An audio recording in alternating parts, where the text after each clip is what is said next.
other news tonight, we've got a developing story right now in Todd County, Kentucky. That's where two people suffered minor injuries after a plane crash not far from Elkton. Fox 17's Sky Arnold is live at the scene with the very latest. Sky? Well, guys, I'm standing in a cornfield where all of this went down today. Here's what we know. Some distance behind us, it's kind of hard to see as dark as it is, but the plane is actually still out there. We've got a couple of state troopers who are here keeping an eye on the plane. The FAA is going to be here tomorrow to evaluate the scene and kind of figure out what happened. Here's what we have been able to gather just by talking to witnesses of this crash. Now, we're pretty close to Elkton Guthrie Airport. It's a short distance away.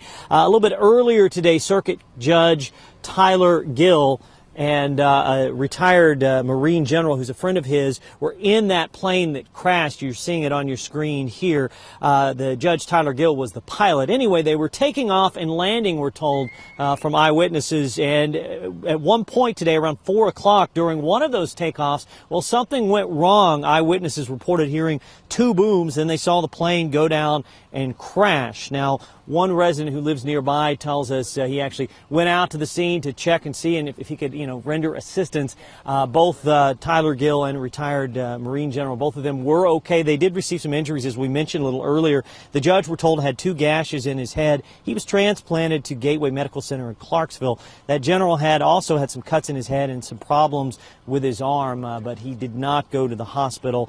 And so, again, that's the situation with them. What caused all of this is the obvious question. We're getting 2 explanations on that one. The state police here tells us that the plane ran out of fuel, but the witness who talked to the pilot tells us that the pilot actually told him that he had a loss of power during takeoff. Obviously, that's something the FAA is going to be looking at, and we'll have a lot more for this on you tonight at Fox 17 News at 10. For now, Sky Arnold reporting in Elkton, Kentucky, Fox 17.